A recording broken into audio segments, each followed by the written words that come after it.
My name is Bill Benac, and it's a pleasure to see so many friends here. I've got to just say that right off the bat.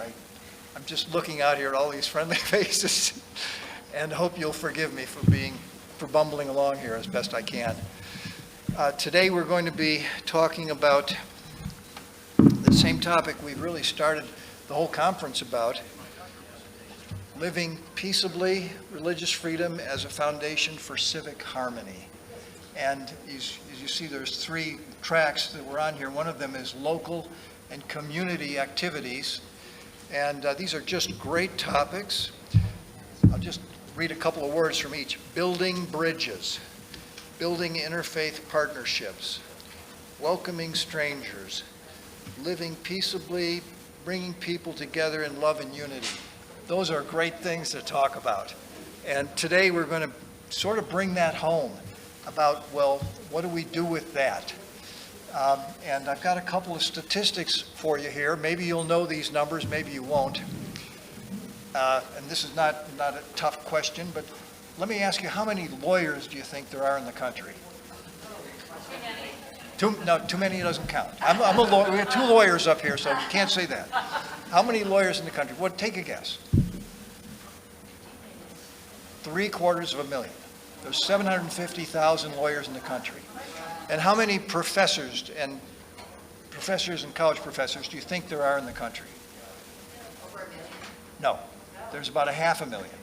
So, but anyway, there's let's say 1.25 million people involved in that group, and we focus a lot of our religious freedom activities, on lawyers and on professors, which is important because they teach people, and if you're a lawyer, you take these cases to the Supreme Court. But how many people are in the country? Somebody's got that number, I'm sure. Yeah, about 250 million people are in the country. So they outnumber the lawyers, they outnumber the professors, and that's what we want to talk about today. So what do we do about religious freedom for that 250 million people? So it's kind of an exciting topic. We've got the numbers on them, right? And so sitting next to me on my left is Kayleen Stroud. And Kayleen is the, let me see if I can get her title right here. Most people call her the founding mother, but she's actually the co-founder of the Central Florida Commission on Religious Freedom, called the Founding Mother by her associates there. She's been at that for how long? Since 2015. Since 2015. And on her left is Mark Romney, who's my partner, and he's co-founder of the DFW Alliance for Religious Freedom. On the side, we all have other things we do. I'm a retired guy, so I worry about grandchildren. And Kayleen is a church public affairs director, I guess is her title, and she's been doing that for years. And Mark has his own law firm, the Romney Law Firm. So, that's what we're doing in life, and we're all focused on religious freedom, and we want to talk about that today. And how do we actually get to this 250 million people? First of all, let me just start off with the kind of the foundation stone of all this, and that is that for those who are in the Church of Jesus Christ of Latter-day Saints, we've heard time and again how we should be reaching out to other people, reaching out to our friends, reaching out to our neighbors, and trying to bring together people in an attitude of civility. There's a lot of dissension in the country these days, and so we're told we should be civil about this. There's a lot of intolerance in our society, and what we're told is it's not good enough to be tolerant. We should actually become accepting of other people, which is a nice step forward. Same thing with there's a lot of economic and social differences in the country, and when it comes to religious freedom, those things just don't matter at all. So what we're going to talk about today is, how do we bring this together when we leave here? You've all had this brochure, I'm sure, given to you. And it talks about some things we're supposed to be doing when we get home. Here are 10 ways to protect religious freedom. You ought to take a look at these. They're terrific. There's more of these brochures out on the table behind us. And they talk about things like studying, speaking up, getting involved in politics, knowing people around you, volunteering, and so forth. And here's 7 keys to successful conversations that we can use when we're talking to people about religious freedom. So that's for everybody. What we really want to focus on in this breakout session is how can we do more? How can we get really involved in religious freedom in our communities? And Kayleen and Mark have done that. I've tried to do that. And so what I'm going to do is just turn it over to them, let them tell us a little bit about what they've done. Kayleen is in Orlando, Florida. Mark is in Dallas, Texas. And with that, Kayleen? Thank you. So I have to say, I didn't start out to do this. I didn't have a big goal that I was going to start some big group. It was one of those kind of opportunities that fall in your lap and then grow into something unexpected. I've been doing church public affairs in the Orlando area for 11 years. And in 2015, one of my very dear close friends here, Helen Leon, who's been a great supporter of the International Center for Law and Religion Studies, came to me and said, Cole Durham is a friend. I'd love to bring him to Orlando to do a speech on religious freedom. And I thought, what a great gift. We would love to do that. And as we talked a little bit more, we said, well, we should make this an interfaith event. And we had built interfaith relationships over the years prior to. And so we said, well, we could ask so-and-so and so-and-so and see if they would come. And when we first approached these other faith leaders, they were like, we don't know a lot about religious freedom. I'm not sure what we could add to this conversation. And we said, just come, be part of it, and tell us how religious freedom issues affect your community, your congregation. And so we had mostly members of the church attending an event at a Southern Baptist mega church, which is a whole nother story, but it was sort of a miracle that that could happen. And that pastor came, and he did not invite any of his other congregation members because he wasn't exactly sure what we were planning to do. But he came, and these other faith leaders, a rabbi, an imam, a Catholic priest, a Hindu gentleman, several others came, and they listened. And they had the opportunity to talk to Cole, especially earlier in the day. Our panelists had a luncheon, which was, I think, one of the more important things that we did that day, is these faith leaders had an opportunity to have a small group conversation with Cole Durham and really have the beginnings of an education on what religious freedom was all about, because it wasn't something that they were particularly involved with at that point. And so their eyes were opened to what this issue was all about, that if we didn't protect the religious freedom of the minority, then your religious freedom was also not protected. And so there was a shift in perception on why this was important and why they should be engaged. So we had a really wonderful event that night, and at the end of that group of faith leaders came back to us and said, we get it. We see why we want to do this, and we want to do it again. Let's get together and figure out a plan to keep doing these things. And so we had another dinner a few months later, and we came down to this discussion of what we wanted this group to be. We'd never seen this happen. We had no guidance or template or anything on like what we wanted it to be or what we wanted it to do, but we just knew that religious freedom was the commonality that we all shared, that we all were passionate about. And so over a period of months, this group really formed an official name. We call ourselves the Central Florida Commission on Religious Freedom. Those faith leaders that participated in that panel, many of them joined that group, others joined us on recommendation, and we really worked to create kind of a mission statement, a philosophy statement, and organizational goals so that we would have some guidance as we move forward to accomplish the kinds of work that we wanted to do. As you leave today, if you're interested in seeing that statement, I have some printed copies that you can access. But to start with, really, I'll just read our mission statement to you. The mission of the Central Florida Commission on Religious Freedom is to increase awareness and facilitate respectful, thoughtful, candid conversation between people of diverse beliefs concerning the nature, role, and importance of religious freedom in our country, state, nation, and world. We have LGBT folks on our board, we have atheists on our board. We don't all agree. We come at this from a variety of perspectives, but what we do all value is the opportunity to learn from each other, to see issues and problems from another viewpoint, to overcome barriers and stereotypes, and really bring people together to talk in a way that maybe they don't do in our communities anymore.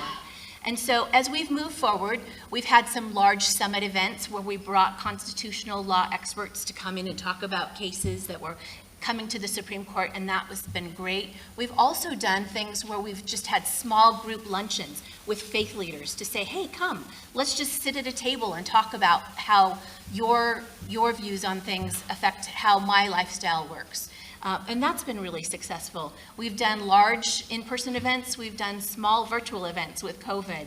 We've had an opportunity to kind of explore a lot of different things. But the commonality that brings us together is the opportunity to see how we build a future that has respect for each other, and that we can see how what your laws and the things that are passed can affect another group where you don't see it originally. So that's been, I think, the thing that's been really valuable. And as we've been together for the last 6 years, we recently reviewed our philosophy statement, and we added 2 parts that I think are particularly meaningful to us, because it kind of shows where this group of people that knew each other casually have kind of come to a place where we value our friendships almost above all.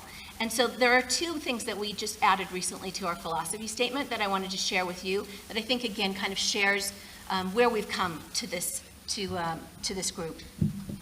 So one of the latest philosophy statements we just added was, a highly effective and rewarding way to understand how public policies and social norms affect people of differing viewpoints is to get to know such people personally and listen as friends as they share their perspectives on issues. And that changes the way you view everything, because you can understand from their heart what you're suggesting and how that will affect them. And the second part is, engaging in conversations about religious freedom does not require a compromise of one's faith or perspective. It simply allows for a deeper appreciation for how policies and norms can affect different groups in radically different ways. Talking about the issues helps us understand our differences, develop empathy, and explore how we can more effectively work together through our differences. And so with that, it's a group that continues to evolve. It's a group that really treasures each other, and it's a group that really wants to work together to work through issues that may seem really difficult, but have potential to really bring us together as we really respect each other's viewpoints and respect the things that really affect us all, and want to move better towards building community and building a position of trust. So yeah, that's where we are in Orlando these days. All right, we'll come back to more of that, I'm sure. Mark, how would you like to explain what's going on in Dallas? Well, thank you. I appreciate it. I'm grateful for the opportunity to be here today. Thank you all for being in this particular session. And I hope you'll learn something, and I hope that we can learn something from you as well. Because I'm convinced that no matter where you are, where you live, whatever your circumstances are, you are in an area, or you have the ability to create interfaith opportunities no matter where you live. Whether you live in an area where there's just one predominant religion or whether there's multiple religions. Let me give you a very brief rundown on things that have happened in Dallas that even preceded the formation of the DFW Alliance for Religious Freedom. 1963, I think everybody remembers, those of us that were alive then, JFK was assassinated in Dallas, and that gave the town a very, very bad reputation. In 1964, a group of businessmen in Dallas that were very religious businessmen decided they wanted to do something positive and constructive for Dallas. So they decided, what can we do to bring people together to have a positive spin on the town and to have something positive for our city? They formed what was called the Thanksgiving Foundation. And they subsequently were able to build a square downtown. It's actually a triangle of some sorts, but it's called Thanksgiving Square. And they have a world-renowned architectural chapel there that has a beautiful stained glass window. In 1964, approximately, the Interfaith Council of Thanksgiving Square was founded, with typically one representative of each religion coming together on a monthly basis to discuss religion and to discuss the opportunity to enjoy interfaith activities. The Church of Jesus Christ of Latter-day Saints has had a representative in that group at least since the 70s. And that has varied, and some have stayed there for just a short time, and some have been there for many, many years. Some have been there on assignment by church leaders. Others have been there just to the fact that they are people of good faith and enjoy interfaith activities on their own. Well, the Interfaith Council in 2006, I was called to serve in the stake presidency in Dallas for the Church of Jesus Christ of Latter-day Saints. I have an office downtown. The meetings were held downtown in Thanksgiving Square in the mornings on a business day, and I was one of the few that could break away and do that, and I was asked to participate officially on behalf of the church. And I started doing that in about 2007 and have continued to do that ever since that time. Interfaith Council was wonderful. Great. About 40 different religions represented, one person from each religion. My wife Belinda and I had wonderful opportunities to learn about different people and their religions, and it was just fantastic. But it didn't do anything for the members of my congregation. It didn't do anything for the rest of us. And we didn't really have any outward-looking activities with this group, so it was kind of in-house. Well, that's one way you can do some interfaith activities, just to have a closed circle and just have friends that come around and do that, and that's great. That's a wonderful opportunity. But we militated. I was the vice chair. Our chairman is a Muslim woman. Our other co-chair is a Jewish woman, and I represent the Christian faith as the vice chair of that Interfaith Council. I militated very strongly to form a group of rabbis, pastors, rabbis, imams, whatever, the leaders that would bring congregations to the table so that we could do things together, do some positive things. We formed in about 2014, we formed what was called Faith Forward Dallas. Faith Forward Dallas has been an organization that has been in operation continuously. We meet regularly. There have been some initiatives undertaken, some that don't particularly jive with the tenets of the Church of Jesus Christ of Latter-day Saints. It has been an interesting opportunity to be a member of that group, to participate in the things that we do feel comfortable participating in, yet not participating in the things that we don't particularly feel comfortable in participating in. That is a second model of how an interfaith group can work. That is leaders of certain organizations, and they came together with very specific things they want to do. And those vary, but they have some very detailed projects. You can find all of these on the internet, Interfaith Council at Thanksgiving Square and Faith Forward Dallas at Thanksgiving Square. So in 2016, Elder Oaks of the Quorum of the 12 of the Church of Jesus Christ of Latter-day Saints came to the Dallas-Fort Worth area and spoke on a priesthood meeting for the leaders of the church. And in that meeting, he talked about religious freedom. And he extended an invitation to people to just start thinking about doing interfaith work and to talk about religious freedom and start thinking about it.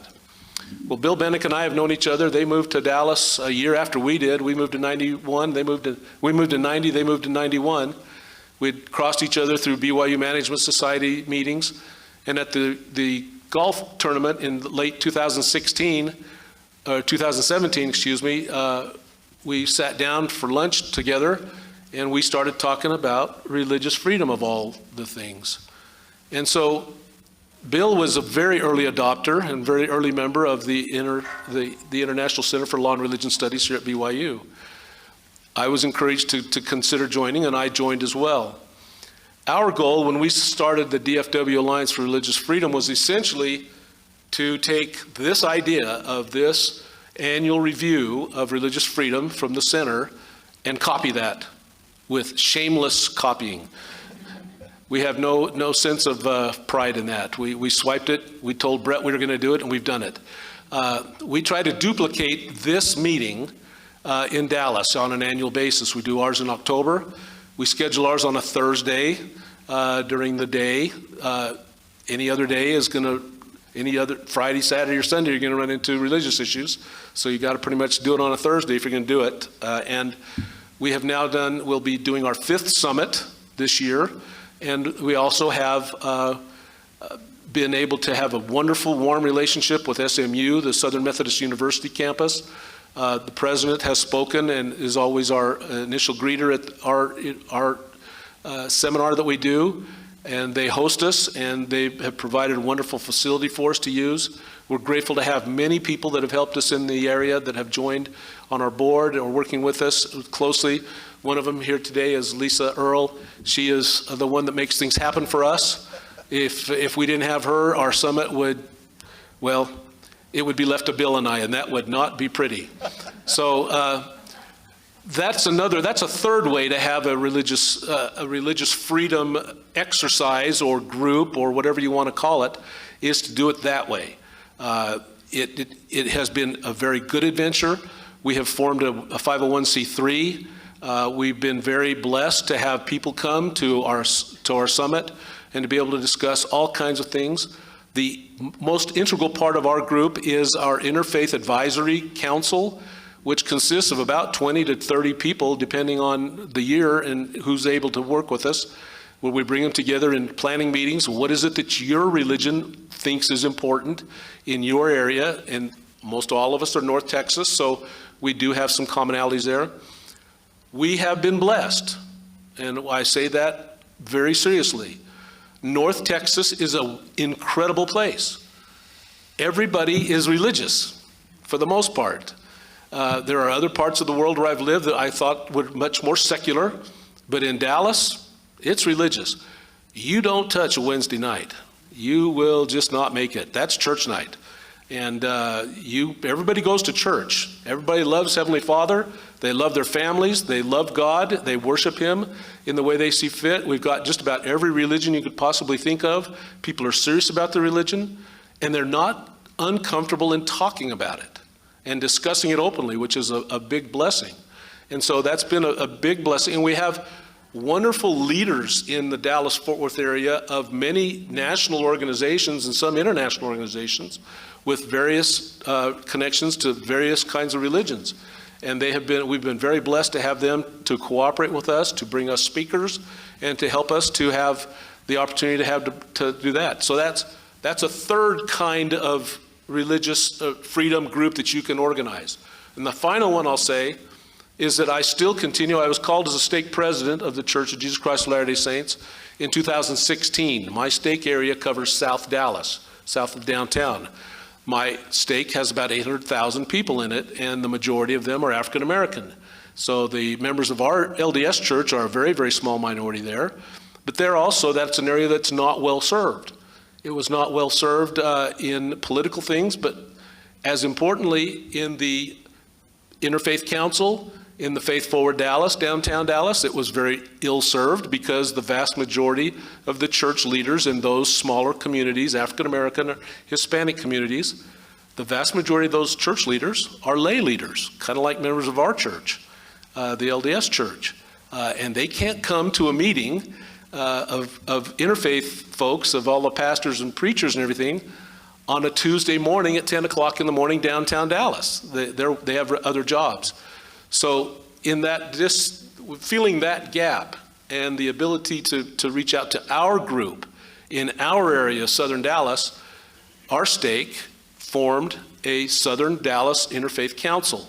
And we host them at our stake, in our stake center, in our stake building. As on my high council, as the members of my high council, I have two that have full-time responsibility for interfaith work, and they're commissioned to go out and to find opportunities for us and to help the ward bishops in their interfaith efforts in finding that. We've learned one very basic principle for those of you that are working it from the LDS standpoint, and that is that if you're going to do it through the church, which now is a fourth way to do it, if you're going to do it through the church, I strongly recommend you do it at the stake presidency level. Bishops have way too much on their plate to do that. And they have to, for lack of a better term, this is what my Baptist friends teach me, that they have to put on a show on Sunday. They've got a meeting that they have to put on every Sunday, a sacrament meeting, which of course is extremely important for us. They can't be going off to attending another church congregation on a Sunday. They can do it on a Friday to a Muslim congregation, and they can go to a synagogue on a Saturday, but we can't have bishops dropping their congregation to go off to attend on another church, Christian church, on a Sunday. So that's something that the stake presidency, the stake president has a staff, or he has the ability, we have the ability to call all kinds of specialists. We can call specialists to do anything we want them to do. And we have made very liberal use of that in setting up our organization with our Communications Council and working with our High Council. We have very strong relationships. We've done for many years. We've 6 years now of doing a Juneteenth celebration with African American congregations in our area. I have to get home for Saturday because that's our Juneteenth celebration again. But that's a fourth kind of interfaith activity that can be undertaken through the church, officially through the church. It just requires somebody that wants to do that, a stake president or a bishop, or even just regular members of the church that want to do that. And with varying degrees of participation from the leadership, it can be very, very successful. Thank you, Mark. And let me just also make a couple of comments on what's been said here. One thing is that I don't think your organization is a church organization at all, and neither is the Dallas Alliance for Religious Freedom.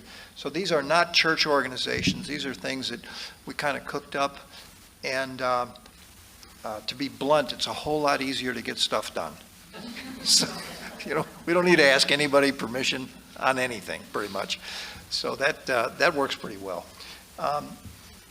I'll tell you what, let me just lay out what I think we ought to do here for the next half of this meeting, and that is what we're encouraging you to do is think about setting up something in your hometown, figuring out what you'd like to do, and then just going ahead and doing it. Get in touch with people you know, your friends in other religions, and see what you can pull together in terms of your own interfaith religious freedom meetings.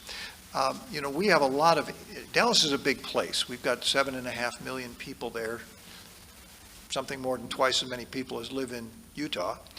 And so it's a big place, and what we've found is that it's easy to get together as an interfaith group. Lots of people have interfaith groups in our suburbs and in our downtown, so we've tried not to compete with that at all. We have not established what we call an interfaith group. What we've established is a religious freedom organization. It's sort of a one-trick pony. Nobody feels we're competing with them.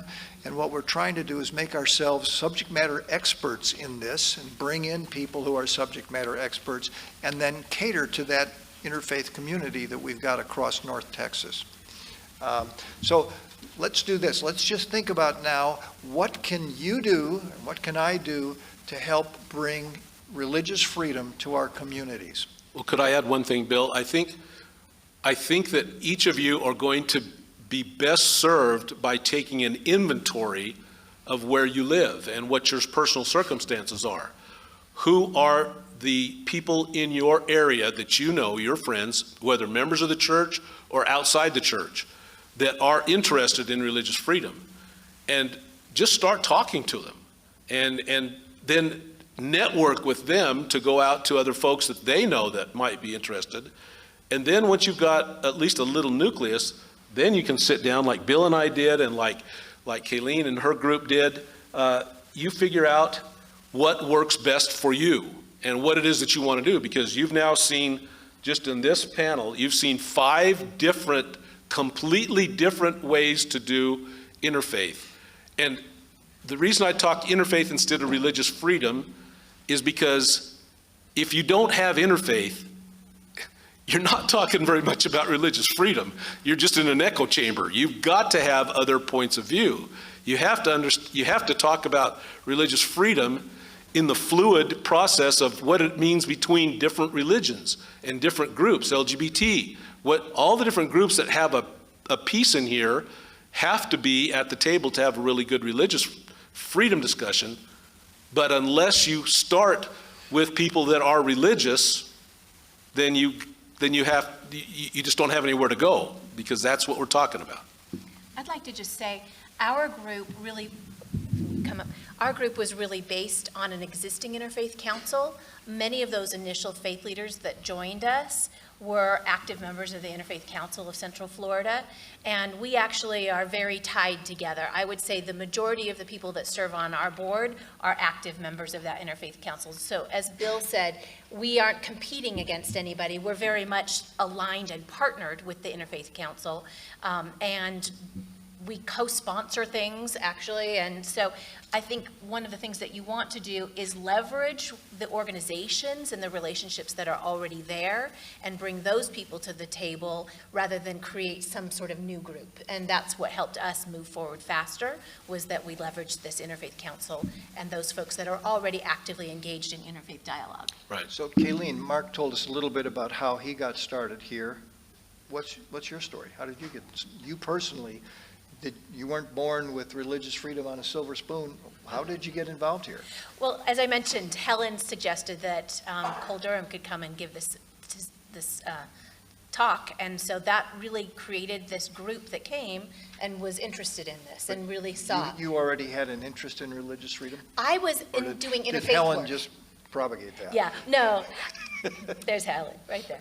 I was doing public affairs, and interfaith was actually my passion, and so I've been doing that work for a lot of years. And so when we needed to reach out to people, I had personal relationships with these folks because we had been doing service work, we had been doing work through the school system.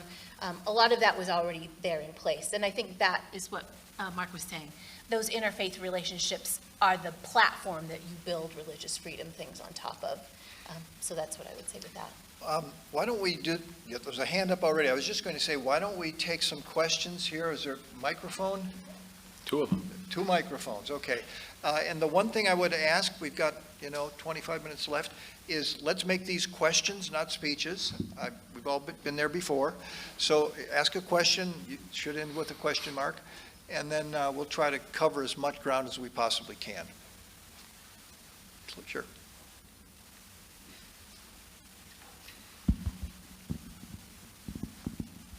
Hi, my name is Sheila. I live in Heber City. I hope I can articulate this question. By talking helps me to formulate it in my mind. I'm an educator, and I am learning more and educating myself of how to be an advocate for our LGBTQ community. We've had 2 suicides in our small town. So you mentioned how you have joined your interfaith coalition and including an LGBT component. I need to know how I can do that, because there's a disconnect between religious ideology and these kids. So help me to understand how you incorporated that. If what I need to do is to create this interfaith coalition in order to support these kids, then that's what I'm going to do. Good question. That's a good question. You want to take that, Mark? You want me to? Go ahead, you start. Well, there is no doubt but what there is some tension between LGBTQ issues and people that are usually coming from a religious side of the religious freedom question. And there is a tension between the rights of LGBTQ that intersect and cross over some of the concerns that people have about religious freedom. And that was well articulated today in the earlier panels. But the important part is to, number one, if you are coming from an LDS gospel doctrine background, we recognize that we're children of a Heavenly Father that loves us. And we have to be able to have fairness for all and human dignity for all. And if you go back to those very basic principles, which have been championed by the church in both in some of the political arenas and in other arenas, but to go back to those very basic principles. Now, you have to find some people that are leaders in the LGBTQ community where you live. And there will be possibly some resistance. I don't remember which panelist was saying, but for a lot of people on the LGBTQ side of things, the word religious freedom is a code word for, we want to take away all your rights. And contrary-wise, on the religious freedom side, for the people that are coming from the religious bent, they're thinking, well, all they want to do is change our rights and lord what they want to do over us. So you have to have a discussion. It's really, really hard. It's really hard to find people to talk to. And it takes, again, building on what Kayleen said and what our experience has been, the more of a relationship you have over a period of time with folks, the much easier it is to address those hard questions. It's very hard to go in cold to somebody and say, oh, would you come to the table and talk to me about that? Oh, well, here's my idea, here's your, that's dicey. It's very dicey, and it takes some time. But it can be done. We have on our panel, our Interfaith Advisory Panel, we have the chief Supreme Court litigator for the Lesbian Coalition. He's a trans man. He is very, very used to talking about religious freedom, and he's very comfortable talking about that. So we have an open dialogue there. We also have on our panel, we have the pastor of the largest LGBTQ community, church community in the United States, this Cathedral of Hope in Dallas. And our relationship with him is pleasant, but still tenuous. I mean, he still has, I think, the attitude that we're trying to get rid of them and that we're trying to get rid of him. So, you know, there's still that tension, but we still want him at the table. We still want him to come. We still want to hear what he has to say. And he does come, and he is at the table. So let me also mention something. What we're doing here in trying to establish religious freedom alliances in these communities, in Dallas, in Orlando, and we're meeting tomorrow morning with some people from Phoenix who've set up a similar thing. They're holding their first summit this fall. Some folks from Las Vegas are doing the same thing this fall. And there are a lot of other places in the United States where this is starting to happen. And so, and we're committed to helping that happen. So for example, on our Interfaith Advisory Council, we have, as Mark said, the chief legal counsel for the LGBT coalition in the United States. He happens to live in Texas. I don't think that's an accident. These people have been placed in our circle. Likewise, the CEO and the firm that takes maybe most of the Supreme Court cases about religious freedom, First Liberty, is in Dallas, Texas. And we've got the recent former head of the president of the Islamic Society of North America on our board of directors. So we've got, and I can go on, a lot of folks like that who we believe were placed there so that we could come to this meeting and tell you that if you want to talk to the people in that community, we can give you their phone number in wherever you live, because we've got these national leaders, and the church now, or the LDS church at least, through the center, is trying to establish more presence in a lot of these communities, and the center is helping us tremendously to establish some tools that can be used across the country. For example, we have under contract right now, we're working with a firm that's providing social media, IT, website support, and marketing for religious freedom alliances. So we're getting that all set up in a way that any of you would be free to use. These are tools that are not Dallas-centric at all. They're just ready to roll in wherever you happen to live. And in fact, we're going to have a conference about that, a little talk about that tomorrow morning at 9 o'clock in room 2295, right down the hall here. For anybody who's still around and wants to talk about how do I do this in Mineola, Mississippi, or if there is such a place. So that's kind of the direction we're thinking we'd like to go, is to just help people across the country to figure out how do we set up alliances? How do we do this locally? Yes, ma'am. Thanks.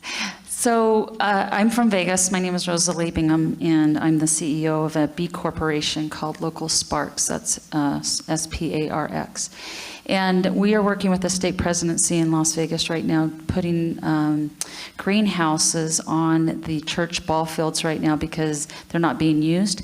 But we're not, however, we're using it, we're bringing a whole different group of people together. We're using veterans and young adults to showcase this growing. Now, I hear a lot about religious freedom, so if would you guys be open to, and whenever I'm talking about coalitions, first thing, or a collaborator, people think, well, then it's not paid, it's a volunteer, but coalition or collaboration, in my opinion, is that the collaborator should get paid on when we're done and we've solved the problem, then we get paid. So we do have a B corporation, so this is not a nonprofit, it's a for-profit, but then the profits help create other solutions for other problems. So there's like a perpetual stimulus fund for do-gooders, if you will. Would you guys be open to aligning and using religious freedom along with veterans growing their own food and building affordable housing as part of your religious freedom movement, along with LGBTQ That as well? sounds like something that's right up your wheelhouse. Yeah. That sounds like something you could easily do, or you might want to do in your local community. Don't get me wrong, we're not setting up something that's got chapters. We've got something going on in Dallas. She's got something going on in Orlando. We've got some people now have something going on in Las Vegas and Phoenix, and they're all different. It's whatever fits you, whatever fits your community, however you might want to like to do that. But what I'm saying is there's going to be a lot of help if you want to pull that off. There'll be a lot of help from us, and we're just, two local folks in Dallas, but there'll be a lot of help from us. I'm sure Kayleen would be happy to help you out. The center is actually doing some very specific things to help us all. And I don't know if Brett wants to make any comment on that or not. Well, I think one of the cautions that I would throw in is mission creep. I mean, you have to decide as your group, what is it that we are here to do? And where are we going to go? I mean, the one thing that you probably want to be very cautious of, I think any group, is diluting your efforts in one particular area or growing faster than you're able to do it. Again, it depends on who do you have, what are the interests, what is the goal of the group of people that you're working with, what do you want to accomplish as a group? And I could see where those kinds of eleemosynary activities fit in. They'll fit in with any group. I mean, it doesn't have to be religious freedom. I wouldn't particularly consider that to be necessarily a religious freedom bent. I wouldn't, in the groups that I'm working with, I don't think I would do that. Now, from a different attitude or aspect, maybe as a stake president, as a service project for my stake, that's a whole different story. But no, not as a religious freedom group. I don't know that fits there, but again, that's just, it depends on what everybody wants to do in your own group. Let me just read something here. Before this meeting started, I went through about 25 different quotes from leaders of the LDS Church. They're real easy to find. Just Google up religious freedom. Elder Cook is going to be speaking tonight for us. Here's a quote he made a couple of years ago. My plea today is that all religions join together to defend faith and religious freedom in a manner that protects people of diverse faith as well as those of no faith. We must not only protect our ability to profess our own religion, but also protect the right of each religion to administer its own doctrines and laws. And I mean, you can find dozens or hundreds of quotes on LDS.org, or this is just off of Google, about where our church stands on this. And we stand firmly with most other faiths. Well, if I could just add one more thing on a quote, if we're going to talk about a quote here. The LDS Church has a great website. If any of you have ever been on it, you'll never find the end of it because it's always growing. And we're told in our particular church callings that if you're not looking on it every month, you're getting behind and you're not figuring out what's going on. But under Interfaith, under the newsroom, if you go check out Interfaith, one of the very first things they do is they quote a retired Lutheran bishop, Stendhal. And he said, he gave some comments on working on interfaith matters. And I say this to my folks in state conference all the time. 3 things that he wants to keep in mind when he does interfaith work. Number 1, if you want to find out what somebody believes, ask an adherent of that religion, not one of their enemies. Go to the source and find out what they believe. So that's an invitation for us to go open dialogue with other people of different faiths. Number 2, don't compare your best with their worst. We've all got issues. Everybody's got wrinkles in their religious faith and what have you. Make sure you're comparing the good things that everybody has to offer. And then number 3 is my absolute favorite one. He says, reserve a place in your heart for holy envy of the things that you see in those other religions that you might want to do in yours. And my wife and I have had so many opportunities over these years working in interfaith to see the love of history and tradition that the Jewish faith has, to see how earnest and how pious the Muslims are to pray 5 times a day. I can barely get 2 in a day. And I have holy envy for some of the practices that I see in all of the religions. All of them have something wonderful to offer. And so to me, religious freedom starts with interfaith. And then you go from there.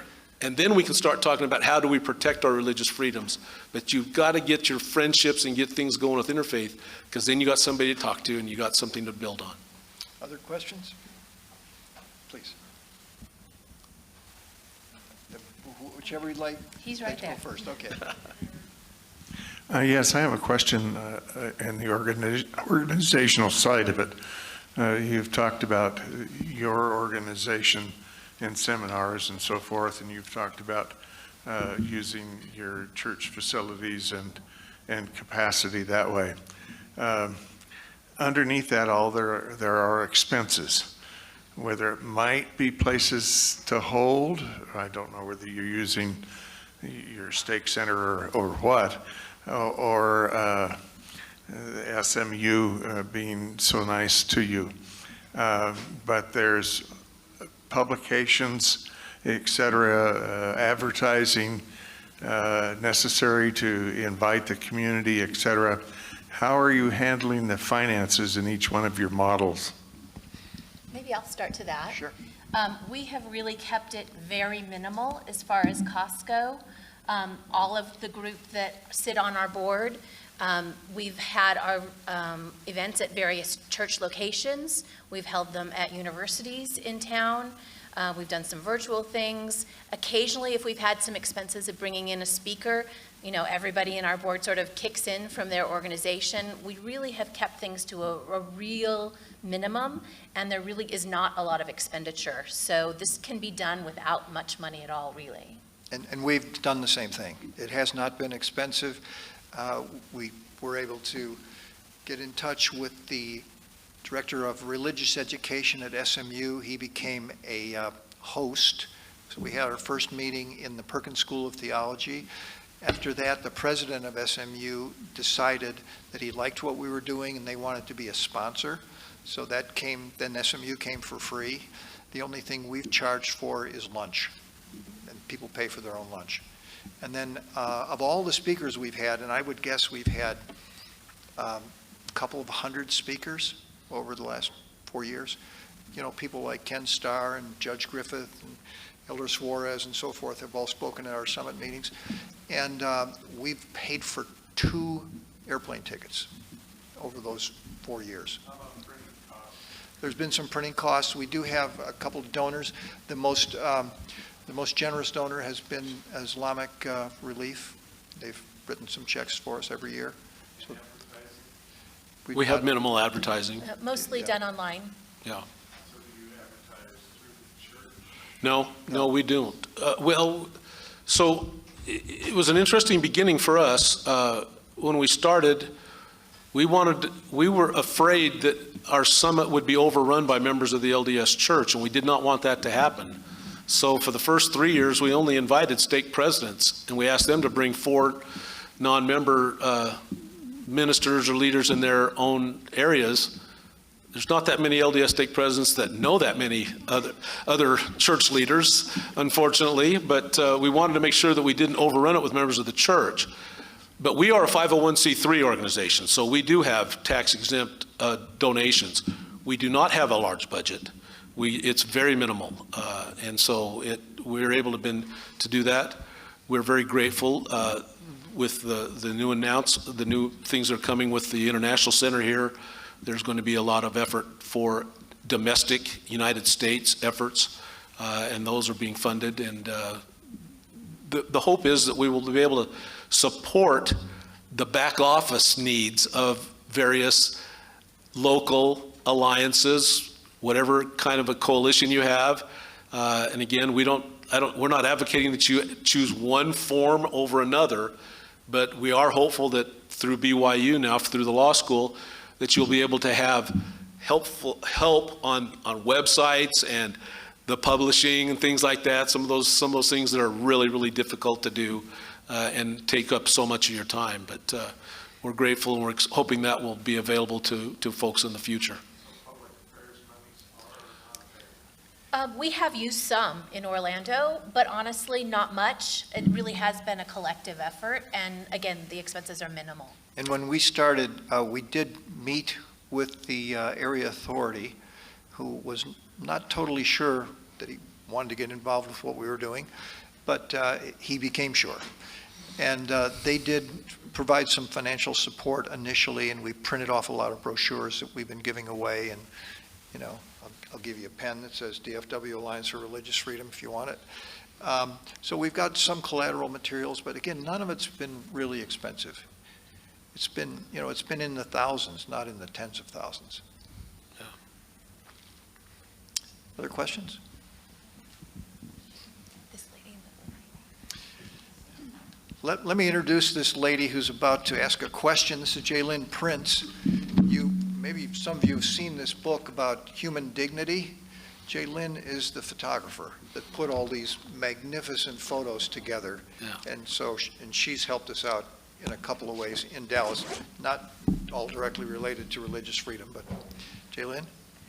Thank you so very much, and you're doing such important work, and this is the type of thing that I have wished could be happening even 20 years ago, and I'm so glad to see it in a healthy fashion moving forward. My other hat, along with being a photographer, is that I had an autism organization for adults with autism, and so I'm in the disabilities world every day dealing with issues, and there's something that I have a question about. That could this be a conversation that could be posed within our traditions and in others that could give greater voice? And I'll put one quick summation here. If someone isn't welcome or understood, how can someone exercise liberty? If someone is excluded, is the decision made for them? So how often do we have conversations in any congregation about including the voices of those with disabilities to learn from them, because those are often the people that we saw our Savior with and working with. But I have seen many other conversations, and I love the one that I was hearing about back here. That's more of a day project sometimes, or a singular project. This would be an ongoing situation about how we have people with different abilities exercising their faith within our traditions, but working side by side and learning from other traditions about how they have handled it. And the Rudderman Foundation in Boston, I think, is a wonderful example, and that's a Jewish organization. So I pose it as a question, but also as an observation. Sorry I took so long. That's beyond my pay grade. Let me ask Mark, who's actually involved with the church more specifically. Well, again, I think that there are too many to count of the various things that we could do. And trust me, there are good efforts that need to be made in all sorts of areas. An example that came to us recently in our stake area was that of human trafficking, and to bringing to the knowledge of our members. And of course, we had an example in Dallas just a couple of weeks ago. A young lady was actually abducted while she was going to the restroom at a Dallas Mavericks basketball game downtown in the arena. It wasn't found for another week or so. They found her in Oklahoma. And we brought in some folks to educate our state council on that. We've got people going out into the area, into our wards to do that on a fifth Sunday, discussion and to deal with that with young women's groups and the other youth groups in our church and the adults in the church, so that they're at least aware of what's going on. There are all kinds of good activities. So much depends on, number one, how many people do you have in your group? What is their bandwidth? How much time do they have? Who is the champion of that particular aspect? And literally, I think one of the problems that we end up with these kinds of groups is we almost always have more on our plate than we can say grace over. And the helping hands are few often.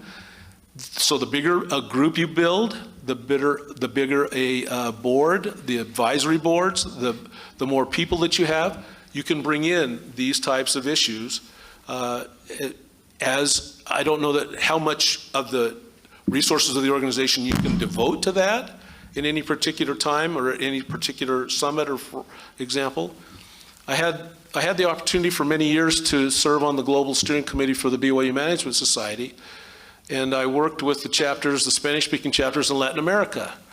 And I learned some very hard lessons about these volunteer organizations. Getting them started, getting a chapter started, getting it to stay alive, reviving it once it's dead. I mean, half of them are on life support at any given time. When you're dealing with volunteers, now, members of the LDS Church particularly, we're great volunteers, aren't we? And particularly when we have a church calling and a church assignment, we most of the time try to do our very best. When it's something that's not particularly church related, and I consider this to not necessarily be under the rubric of the church, this religious freedom stuff, then you're talking about people that are now on a secondary or tertiary volunteer organization. And sometimes they just don't have enough bandwidth to do a very good job at that. And I know that's not the answer you probably want to hear, but I'm just trying to be very brutally honest with you, I guess. For example, in our organization, that would be something that we would consider for a topic of a panel, clearly. That's something like that. But as far as having a continuous observation on that or making that a part of our mission, I don't know that that would be something that we would do for a long-term mission. Well, and not necessarily a long-term mission, but if there's conversation that is begun, then people can be individually aware, and it doesn't necessarily need to take everybody acting in unison, but with awareness that sometimes we exclude others that are part of us. Right, Okay. Absolutely. We're about out of time. Thank you for coming. Oh, we have one more. Up here, this Please. lady. Yes, Sandra Taylor, you spoke of the conflict rights between LGBT and, Right. okay. So I heard that Utah had come out with a compromise that both sides were satisfied with. Is that accurate or not? It's a matter of sending it to other states, or is that back to the drawing board? I mean, Well, I don't understand.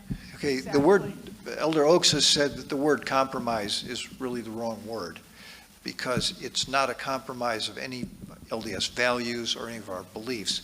What we have learned to do, what we're trying to learn to do as a country, is to compromise with people with whom we disagree, so that everybody can have their own ability to exercise faith and to exercise their beliefs without interference from others. And that religious freedom is not just a shill for discrimination.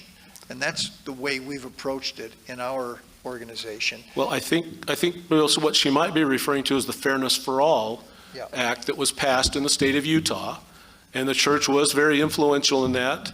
Stuart Adams, the Senate president for the state of Utah, who is a very articulate speaker on that topic, was very influential in doing that and brought that to pass. That has been tried to be taken to other state legislatures. Again, doing something like that, or even with religious freedom in a different state, who do you know? If you don't have professional lobbyists to do something for you, you go on your friend group and on your contacts and the things that you do. And that takes a lot of legwork, that takes a lot of time, that takes a lot of trust, relationship.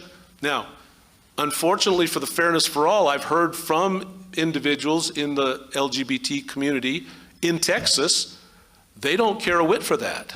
They don't agree with that. They disagreed with the way the things happen in Utah. And I've heard from members of the church, even in Utah and other places, they weren't particularly happy with it. So I guess the word compromise is probably not a bad way to say it, because I think everybody went to the table, and I think the members of the members of the leadership of the church, particularly, as pointed out, say we don't necessarily look as if we're giving things up. Yeah, we're all not necessarily going to get everything we want. That's the whole idea when you start talking about something like that. There is a bill, the Fairness for All bill, before the U.S. Congress right now. There in is. opposition to something called the Equality Bill. And those two bills are very different. And the church is supportive of the Fairness for All bill before the U.S. Congress, which has been languishing there for, what, 2 or 3 years? Yeah, it's having a hard time. Now, we love what Brett Scharfs and his group are doing when they talk about human dignity for all. That, to me, is a much broader, a much better umbrella for all of Heavenly Father's children, that no matter what you believe in, what your sexual orientation is, what your religious disposition is, fairness for all. Excuse me, human dignity for all. Talking about the Montevideo Accord and the restatement of the United Nations Accord on human dignity. Is that what it was called, Brett? If you want a speaker to come and talk to you about that, that's something that I think has brought a lot of people to the table, and people are much more comfortable talking about that than some are about talking about fairness for all. And by the way, Stuart Adams, the president of the Utah Senate, has been a speaker 2 or 3 times at our summit meetings And over the years. he will come and talk to anybody about it. He's available. I think you'll find that the people that are the advocates for religious freedom, especially the International Center for Law and Religion Studies, they will bend over backwards to help you form your local organization, however you want to do it. They will give you whatever advice you want. They will give you whatever help they can. They will try to arrange for people to come and speak to your groups if you want experts to come. They're just outstanding, and this is the desire of their hearts, as it were, for them to help do this. They really want to make an effort now in the United States, not just outside the United States. And I'm so grateful for what they're doing with us today in this particular conference, because this has much more of a bent of how do we do things now in our neighborhoods. And we are out of time. Yeah. I'm sorry, I know there's a couple more questions.